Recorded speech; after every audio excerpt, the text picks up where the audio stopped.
Start करते हैं lecture number 3।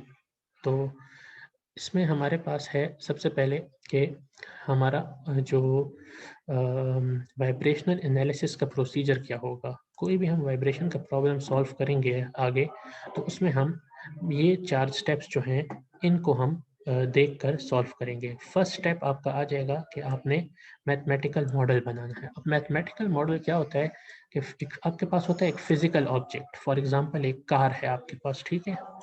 अभी एक कार है, ये एक फिजिकल मॉडल है। मैंने मैथमेटिकल मॉडल में क्या करना है, एक फिजिकल सिस्टम को मैथमेटिकल सिस्टम में कन्वर्ट करना है। तो इसको मैं वाइब्रेशंस के लिहाज से कैसे कन्वर्ट कर सकता हूँ कि मैं एक मास ले सकता हूँ, ठीक है। इसको एक मास कंसिडर कर लेता हूँ और इसमें जो इलास्टिस टायर्स हैं उनको टायर को मॉडल करके मैं स्प्रिंग की तरह मॉडल कर सकता हूँ, ठीक है। ये स्प्रिंग्स हो गए और इधर एक डैम्पर, ठीक है। डैम्पर तो आपको पता है कि इनमें हमारे पास वाइब्रेशन में हमारे पास 3 चीज़ें होती हैं, मास, स्प्रिंग जिसको हम के से डिनोट करते हैं, और डैम्पर जिसका ये सिंबल है। वैसे तो अगर देखा जाए एक सिंबल ये है और इसको हम सी से डोनेट करेंगे, ठीक है। तो एम के सी, ठीक है। तो ये मैं एग्जांपल के तौर पे बता रहा हूँ कि ये एक फिजिकल मॉडल था और इसको मैंने कन्वर्ट कर दिया है मैथमेटिकल मॉडल में। तो इस तरह की मैथमेटिकल मॉडलिंग आप करेंगे वाइब्रेशंस के क्वेश्चन में।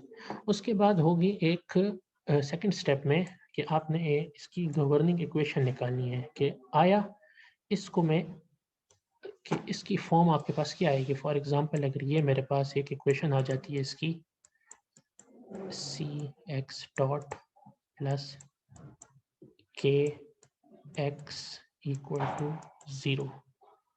अगर फॉर एग्जांपल मैं सारा वर्किंग करके इसकी इक्वेशन मेरे पास ये इस फॉर्म में आ जाती है, तो मैं कहता हूँ कि ये मेरी गवर्निंग इक्वेशन है। मैंने क्या किया, मैंने गवर्निंग इक्वेशन इसका डिराइव किया है और वो मैंने क्यों किया, ताकि मुझे इसका रिस्पॉन्स पता चल जाए, ठीक है। फिर हम moving on towards step number 3 which is solution of governing equation. अब आपने इसको सॉल्व करना है।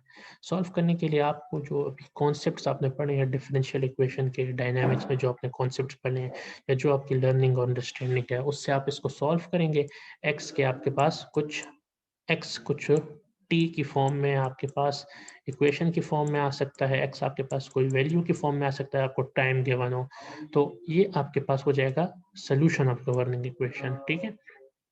सबसे इंपॉर्टेंट नंबर स्टेप नंबर 4 कि आया आपके पास आ तो गया है, लेकिन अब इसका मतलब क्या है कि एक्स, फॉर एग्जांपल एक्स मेरे पास आ जाता है 0 सेकंड पे, इसकी कोई वैल्यू आ जाती है, या और फर्स्ट सेकंड पे इसकी कोई और वैल्यू आ जाती है।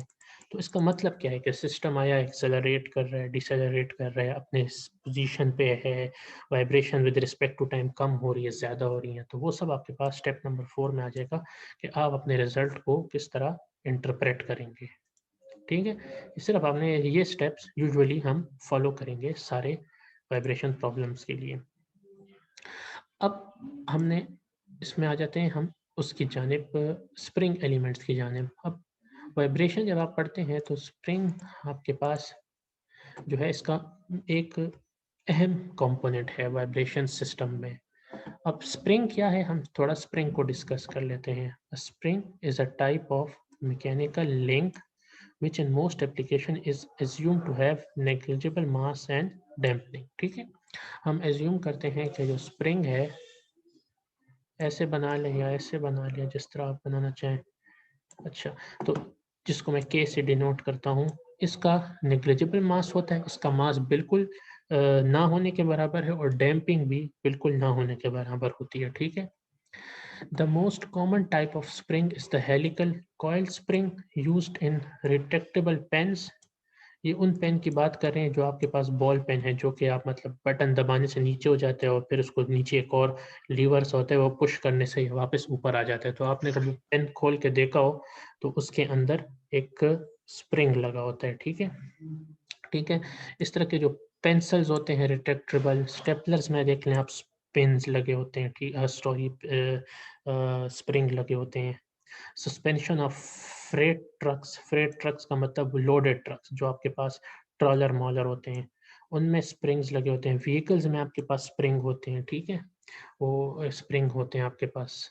तो any elastic and deformable body और member such as cable, bar, beam, shaft, plate can be consider as a spring.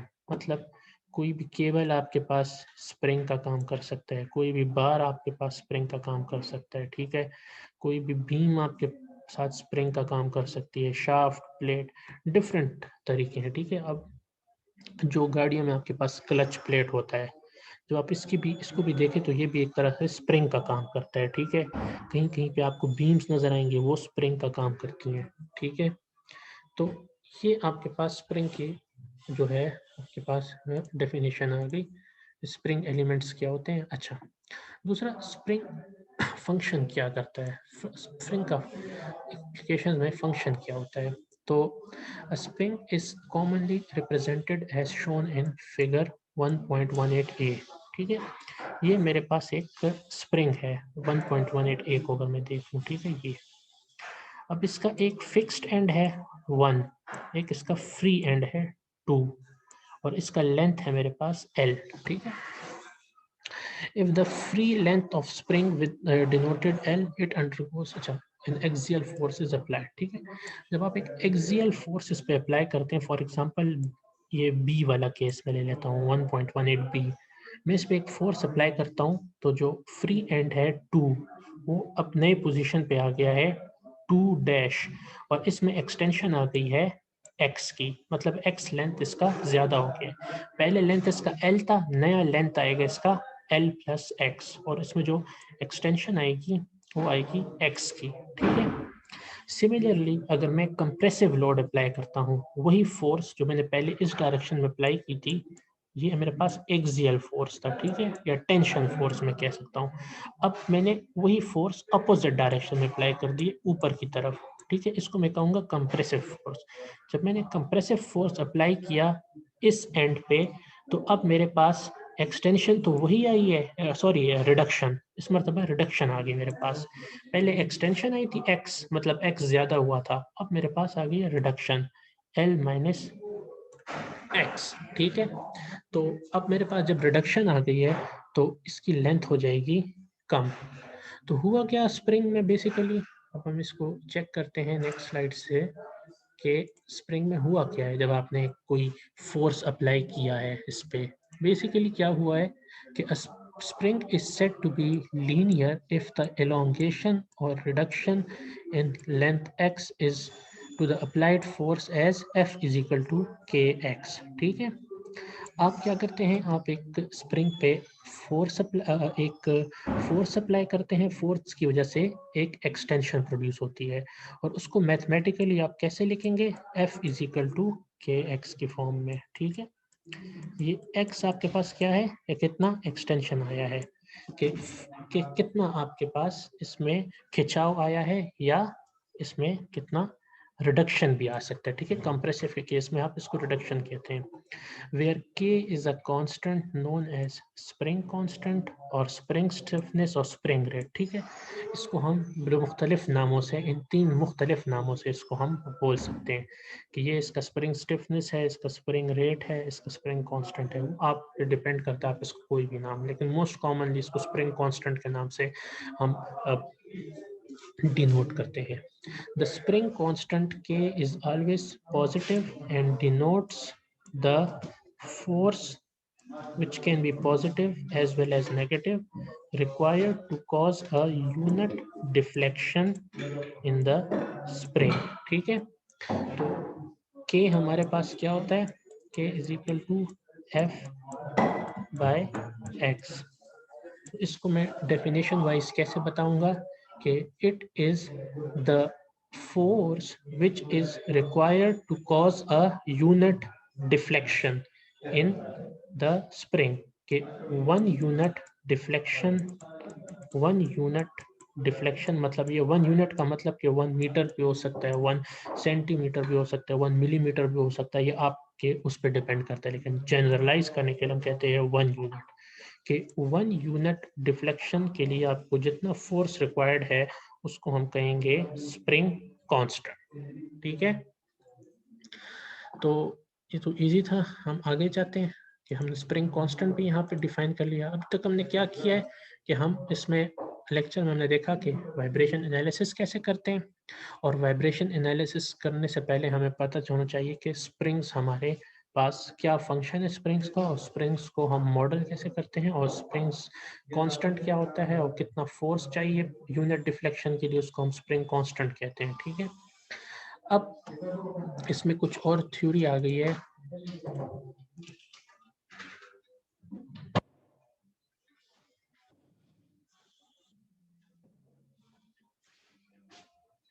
Okay, अच्छा ठीक है, बस आप एक काम करें अल्ताफ़ के, आप अटेंडेंस जो सब बच्चों की है वो मुझे स्क्रीनशॉट सिर्फ उसकी सेंड कर दें। फिर आप बेशक की तबीयत ख़राब है तो आप बाद में क्लास ले सकते हैं, बाद में आप सॉरी देख लें लेक्चर को।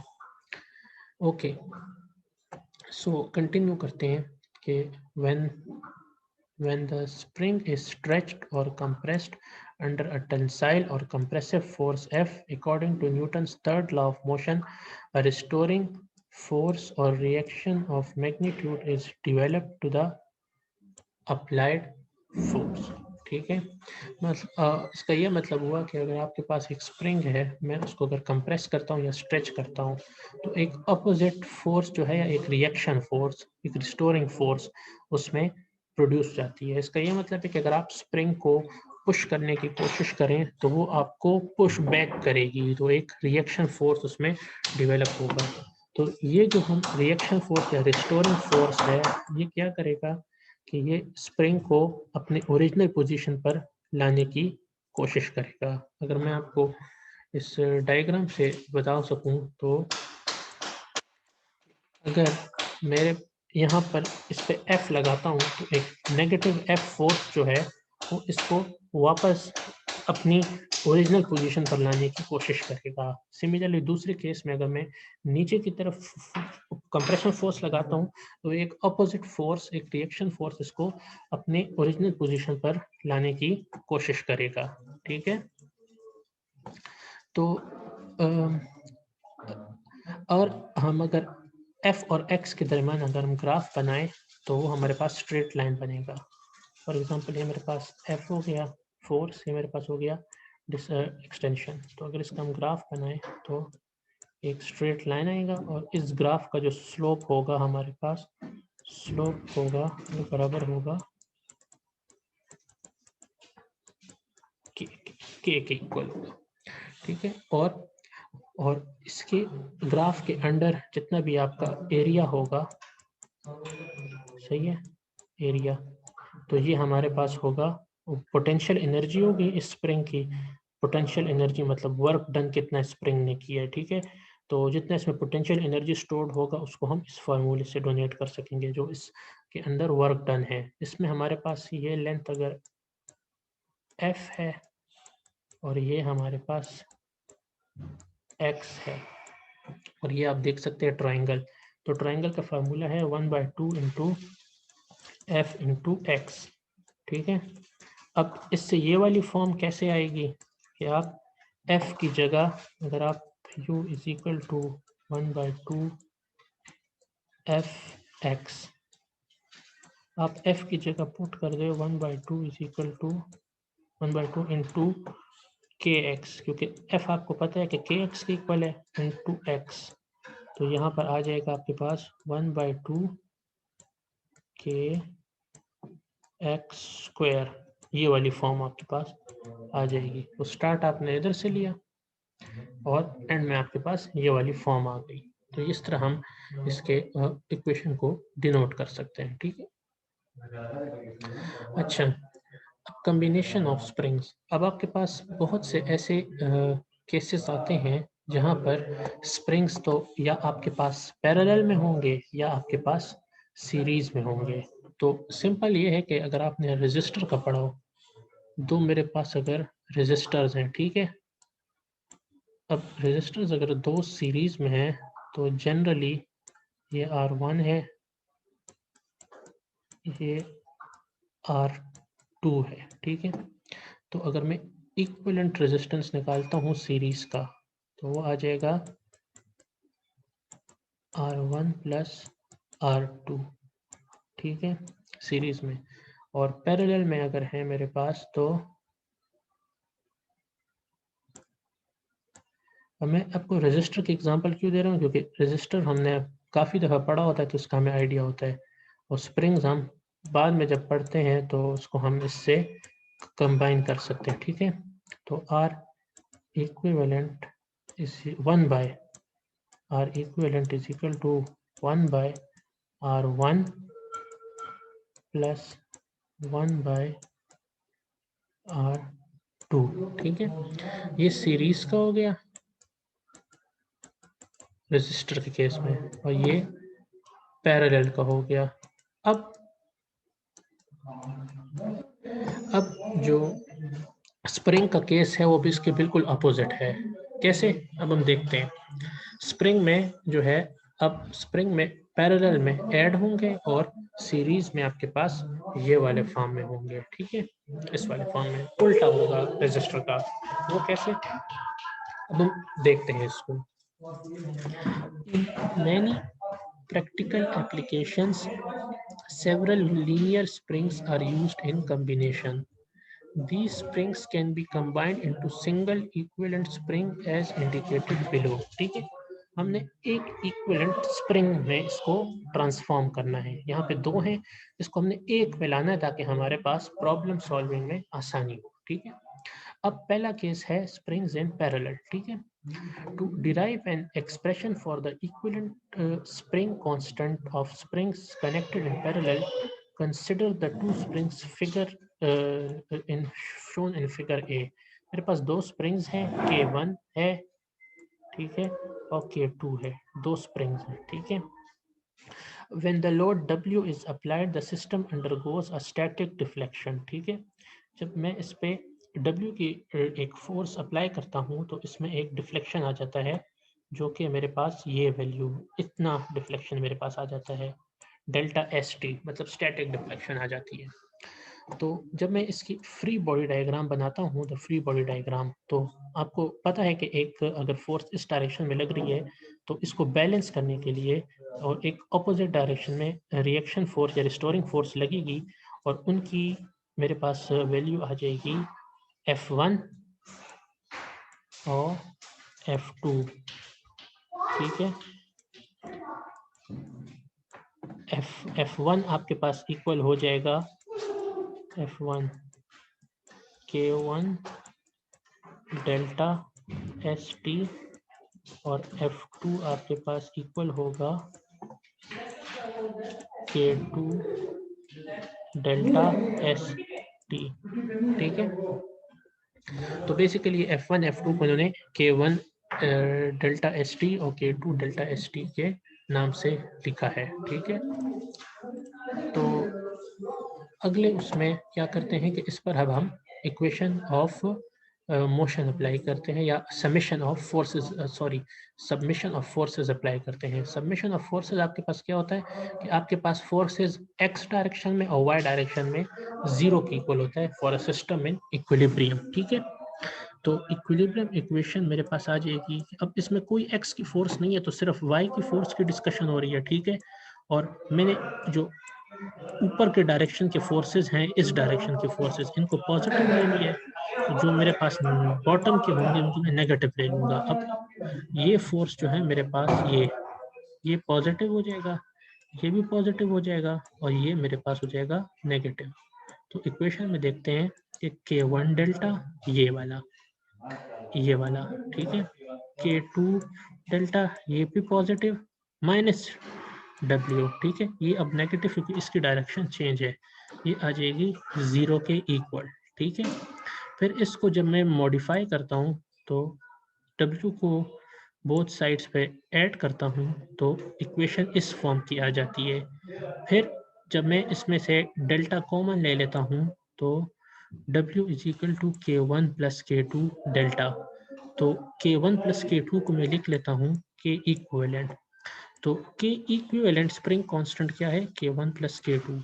इस सारी डेफिनेशन का मकसद ये था आपको बताना कि अगर आपके पास दो स्प्रिंग पैरेलल में है तो उनका जो इक्विवेलेंट स्प्रिंग कांस्टेंट आएगा वो आपके पास हमेशा एडिशन होके आएगा। ठीक है, अगर आपके पास n तक है, for example if we have n springs with n spring constants, तो उनका k इक्विवेलेंट आपके पास आ जाएगा इस फॉर्म में, ठीक है, कि आपके पास k1 plus k2 plus k3 plus k4 and it goes on to kn।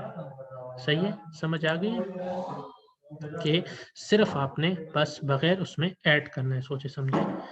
तो अगर पैरेलल में है तो ऐड कर देना है सबको आपस में, वो हमने डेफिनेशन से भी देख लिया, डेरिवेशन से भी देख लिया है। अब आ जाती है उसकी बात सीरीज की, ठीक है। अब आपके पास सीरीज में 2 स्प्रिंग है, ठीक है, उन पे मैं W फोर्स अप्लाई करता हूँ। W फोर्स जिस तरह आपने यहाँ देख लिया, W फोर्स अप्लाई किया मैंने, एक वेट है। तो अब दोनों स्प्रिंग पे अलग अलग डिफ्लेक्शन आएगा। कि ये हो सकता है कि स्प्रिंग 1 पे डेल्टा 1 आ जाएगा डिफ्लेक्शन, स्प्रिंग 2 की वजह से डिफ्लेक्शन आ जाएगी डेल्टा 2, लेकिन टोटल डिफ्लेक्शन आ जाएगी मेरे पास डेल्टा 1 प्लस डेल्टा 2, कि स्प्रिंग 1 से जो डिफ्लेक्शन आई है डेल्टा 1, स्प्रिंग 2 से जो डिफ्लेक्शन आई है वो मेरे पास डेल्टा 2, ठीक है। और दोनों को मैं अब यहाँ पे हम इसको देखते हैं। Next we derive an expression for the equivalent spring constants of spring connected in series by considering the two springs shown in figure A, ठीक है। Under the action of load W, spring 1 and 2 undergo elongation 1 and 2 respectively, ठीक है। तो अब ज़रूरी नहीं है कि दोनों स्प्रिंग एक जितनी elongation करें, वो डिपेंड करता है आपके k की वैल्यू पे। तो अगर आपकी k की वैल्यू डिफरेंट है तो आपके पास elongation भी डिफरेंट आएंगे, डिफ्लेक्शंस, elongation, ठीक है। तो मैं इसको मॉडल कैसे कर सकता हूँ कि total deflection is equal to deflection of first plus deflection of second, ठीक है। तो जब मैं इसकी इक्वेशन बनाऊंगा तो दोनों पे जो आपका W है वो दोनों पे सेम अप्लाई हो रहा है, ठीक है, लेकिन दोनों की डिफ्लेक्शन और स्प्रिंग कांस्टेंट डिफरेंट है। तो W is equal to K1 delta 1 and W is also is equal to K2 delta 2, ठीक है। अगर मैं एज्यूम कर लूँ यहाँ पर तो मेरे पास की इक्विवेलेंट है, के इक्विवेलेंट जो ओवरऑल इक्विवेलेंट स्प्रिंग कांस्टेंट है, तो वो ओवरऑल डिफ्लेक्शन के लिए जो मेरे पास आंसर आएगा उसका, वो आएगा, इसको मैं अगर नेक्स्ट स्लाइड में देख लूँ कि हाँ, कि डेल्टा, ये इक्वेशन मेरे पास आ गई, ठीक है। आपने क्या किया कि डेल्टा को इस फॉर्म में लिख लिया, डेल्टा 1 को इस फॉर्म में लिख लिया, डेल्टा 2 को इस फॉर्म में लिख लिया। वो क्यों? क्योंकि आपको पता है कि delta is equal to W by K equivalent, तो delta 1 is equal to W by K1, similarly delta 2 is equal to W by K2। आपने सिर्फ रिस्पेक्टिव इक्वेशन यहाँ पुट किया है, ठीक है। फिर आपने यहाँ पर क्या किया है कि W को कॉमन ले लिया यहाँ इस साइड पे, तो अंदर रह जाएगा ये, और इस साइड पे क्या रह जाएगा 1 बाय के इक्विवेलेंट, ठीक है। तो इसको अगर मैं सेपरेट कर दूं, तो मैं W को यहाँ से रिमूव कर दूं, बोथ साइड्स पे अगर W कैंसिल आउट हो जाए तो ये हमारे पास फाइनल फॉर्म रह जाएगा, ठीक है। तो ये सारी डेरिवेशन का मतलब ये है कि अगर आपके पास 2 स्प्रिंग या 2 से ज़्यादा स्प्रिंग सीरीज में हो तो आपने इस फार्मूले को यूज़ करके आपने इक्विवेलेंट स्प्रिंग कांस्टेंट निकालना है, ठीक है। तो आपने किस तरह निकालना होगा कि 1 बाय K1 करके plus 1 by K2 plus 1 by K3 plus and so on to 1 by Kn, ठीक है। यहाँ तक यहाँ तक क्लियर है। तो बस हम यहाँ पे काम करते हैं कि 10 मिनट्स की ब्रेक लेते हैं, आप लोग खुद को फ्रेश कर लें, तो फिर इसको हम दोबारा 10 मिनट्स के बाद इसको कंटिन्यू करते हैं।